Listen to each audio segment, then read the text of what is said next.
اس ٹیکوں کا کورس کروانے کے بعد اس کو کنٹرول کیا جا سکتا ہے۔ اگر اس کا بروقت علاج نہ کیا جائے تو یہ پھیل کے نمونیا کی شکل اختیار کر جاتی ہے۔ اب ٹی بی میں آگے 3 قسم کی ویکسین ہوتی ہے، جس طرح اس کی ویکسین کا نام ڈی پی ٹی ہے۔ تو ڈی پی ٹی جو ہوتا ہے یہ 3 ورڈ سے ڈی پی ٹی سے بنا ہے۔ ڈی جو ہے یہ ڈفتیریا کے لیے یوز کیا جاتا ہے، جس کو خناق بھی بولا جاتا ہے۔ پی جو ہے پرتھوسس کے لیے یوز، جس کو پرتھوسس، جس کو کالی کھانسی بھی اکثر بولتے ہیں۔ اور ٹی جو ہے یہ ٹیٹنس جو ہوتا ہے یہ ٹی اس کو ڈینوٹ کرتا ہے۔ یہ 3 قسم کی ویکسین یوز کی جاتی ہے۔ اب جو پہلی ہے وہ ہے ڈفتیریا۔ اب یہ بیماری دنیا میں یکساں طور پر پائی جاتی ہے، لیکن ترقی یافتہ ممالک ہیں ان میں اب یہ تعداد کم ہو گئی ہے۔ یہ بیماری شروع کہاں سے ہوتی ہے؟ یہ شروع ہوتی ہے زکام، بخار، سر درد اور گلے کی خرابی سے شروع ہوتی ہے۔ اب اس بیماری کو کنٹرول کرنے کا یہی طریقہ ہے کہ وقت پر اس کو ٹیکے لگائے جائیں۔ اب یہ کیا کرتی ہے؟ اس بیماری کے بیکٹیریا ناک کے اندر کی حفاظتی جھلی کے خلیوں پر حملہ آور ہوتے ہیں اور پھر گلے اور سانس کی نالی کو بھی متاثر کر کے سوجن کا سبب بنتے ہیں۔ اس طرح بچے کی خوراک اور سانس کی نالیاں بیکار ہو جاتی ہے۔ اس کے بعد جو دوسرا ہے وہ ہے ٹیٹنس۔ ٹیٹنس ایک اچانک لگنے والی بیماری ہے۔ یہ بہت خطرناک اور مہلک بیماری ہے۔ اس کا یہ ہوتا ہے کہ انسان کے جسم میں ان کا داخلہ زخم یا خارشوں کے ذریعے ہوتا ہے۔ جب ایک بار یہ جسم میں داخل ہو تو ان کی افزائش بہت تیز ہو جاتی ہے۔ یہ ایک زہریلا مادہ ہوتا ہے جو بہت زیادہ تیزی سے پھیل جاتا ہے۔ اس کا کیا ہوتا ہے کہ اس کے مادے کے داخل ہونے کے بعد بیماری میں جسم کے تمام پٹھے سخت ہو جاتے ہیں اور جو تمام عرصے میں سخت ہی رہتے ہیں، اور بعد میں پٹھوں میں شدید جھٹکے لگتے ہیں جس سے مریض کو بہت درد محسوس ہوتا ہے، جیسے لاک جا جسے کہتے ہیں۔ خوراک نکلنے کے بعد جب جبڑے سخت ہو جاتے ہیں اس کو لاک جا بولتے ہیں۔ متاثرہ شخص کو اگر ہلایا جائے یا چھوا جائے تو اس کا جسم دورے کی حالت کی طرح اکڑ جاتا ہے۔ اب ٹیٹنس کے بچاؤ کا یہی طریقہ ہے کہ اس کے ٹیکے لگوائے جائیں۔ اب جو نیکسٹ ہے وہ ہے ٹائیفائڈ۔ ٹائیفائڈ بخار دنیا کے تمام علاقوں میں، دنیا کے جتنے علاقے ہیں وہاں پایا جاتا ہے۔ ترقی یافتہ ممالک میں بہتر زندگی کے سہولیات کی وجہ سے اب یہ کافی کم ہو گئی ہے۔ ٹائیفائڈ کے جراثیم جسم کے اندر ہی رہتے ہیں۔ مریض یا مرض کا کیریئر جو ہوتا ہے اپنے پاخانہ یا پیشاب سے جراثیم خارج کرتا ہے۔ جب کھانے پینے کی اشیاء مثلا پانی، دودھ وغیرہ میں یہ جراثیم انسان یا مکھی کے ذریعے پہنچتے ہیں تو جو بھی ان اشیاء کو کھائے گا اس میں یہ جراثیم منتقل ہو جاتے ہیں۔ اس بیماری میں علامات کیا ہوتی ہیں کہ شروع میں سر میں ہلکا درد رہتا ہے۔ یہ ٹائیفائڈ لمبے عرصے تک رہتا ہے۔ ٹائیفائڈ کا زیادہ حملہ جو ہوتا ہے 10 سے 30 سال کی عمر میں ہوتا ہے، اور برسات کے موسم میں اس کا حملہ زیادہ بڑھ جاتا ہے کیونکہ مکھیاں اس موسم میں زیادہ ہو جاتی ہیں۔ ٹائیفائڈ سے بچنے کا واحد ذریعہ یہ ہے کہ چیزوں کو ابال کے استعمال کریں، خاص کر کے پانی کو ابال کر پئیں۔ جو پھل اور سبزیاں ہیں ان کو اچھی طرح دھوئیں۔ دودھ وغیرہ کی جو اور چیزیں ہیں، دہی وغیرہ، ان کو اچھے سے ڈانپ کے رکھیں، اور آئس کریم اور ٹھنڈی چیزوں سے استعمال سے گریز کریں۔ اور انجیکشن لگانے سے کیا ہوتا ہے؟ ایک انجیکشن کے لگانے سے 3 سال کے لیے مکمل مدافعت پیدا ہو جاتی ہے۔ اس کے بعد ہے کلوریلا۔ کلوریلا یہ بیماری جو حملہ معمولی نوعیت سے لے کر شدید تک جا سکتا ہے۔ اچانک پانی کی طرح پتلے پاخانے سے شروع ہوتے ہیں، اس کے بعد قے شروع ہو جاتی ہے۔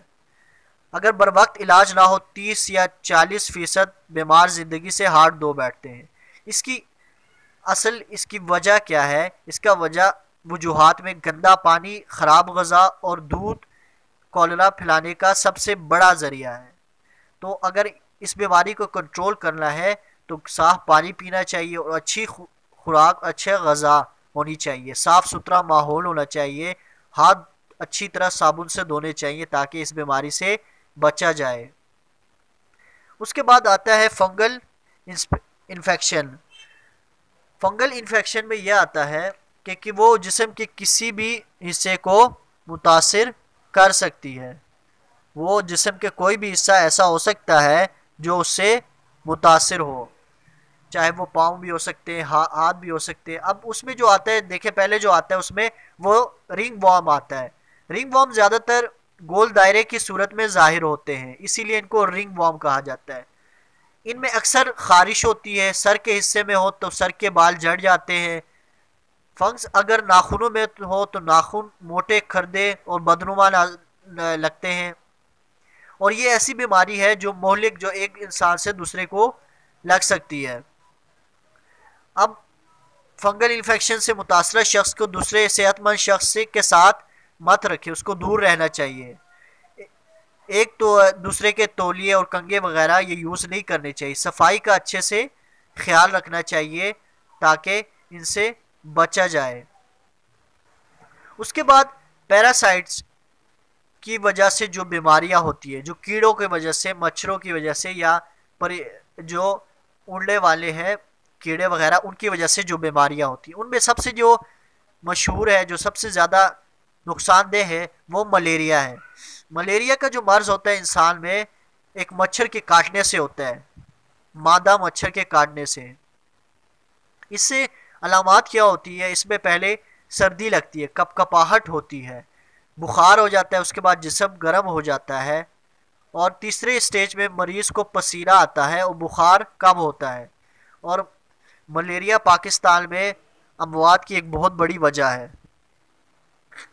اس کو قابو پایا جا سکتا ہے مختلف طریقوں سے. سب سے بڑا آسان طریقہ یہ کہ پانی کو کھڑا ہونے نہ دے تاکہ مچھروں کی افزائش نہ ہو. اچھی صفائی کی جائے، اسپرے کیا جائے مچھروں کے لیے، ادویات کا استعمال کیا جائے، اور گھر میں جالی دار دروازے یوز کیے جائیں تاکہ اس بیماری سے بچا جا سکے. اب دروازے کھڑکیاں جو ہیں وہ باریک جالی لگا دے تاکہ مچھر اندر داخل نہ ہو سکے. اسپرے کرتے وقت سامان کمرے سے باہر نکالے اور اچھی طرح اسپرے کرے تاکہ مچھروں کا خاتمہ ہو سکے. اس کے بعد ہے راؤنڈ وارم. یہ 20 سے 30 سینٹی میٹر لمبے ہوتے ہیں، ان کا رنگ گلابی سفید ہوتا ہے. کیڑے کا نام جو اس کا ہوتا ہے ایسکرس ہوتا ہے. یہ راؤنڈ وارم جو ہوتا ہے یہ ایسکرس ہوتا ہے، اور یہ دنیا کے ہر علاقوں میں پائے جاتے ہیں. یہ 8 سال سے کم عمر بچوں میں عام ہیں، ان میں زیادہ پایا جاتا ہے.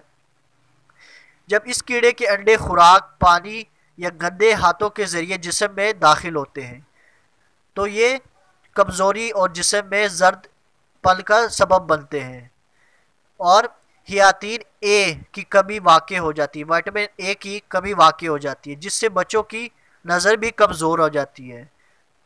یہ کیڑے جسم کے ایک حصے سے دوسرے حصے جاتے رہتے ہیں.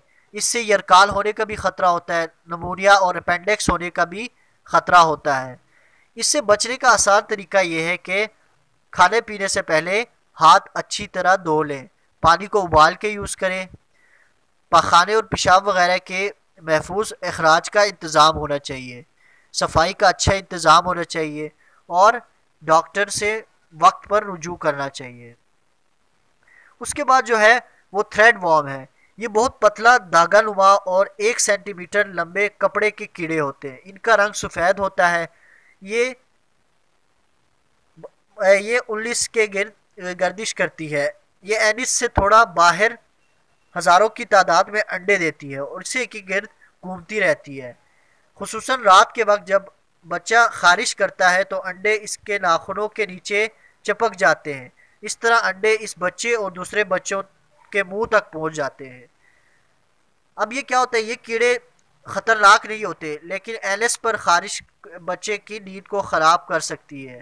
ہر پخانے کے بعد اور صبح جاگنے کے بعد بچے کے ہاتھ، پاؤں اور پخانے وغیرہ جو ہیں وہ اچھی طرح دھو لیں. ناخن جو ہیں وہ اچھی طرح کاٹیں.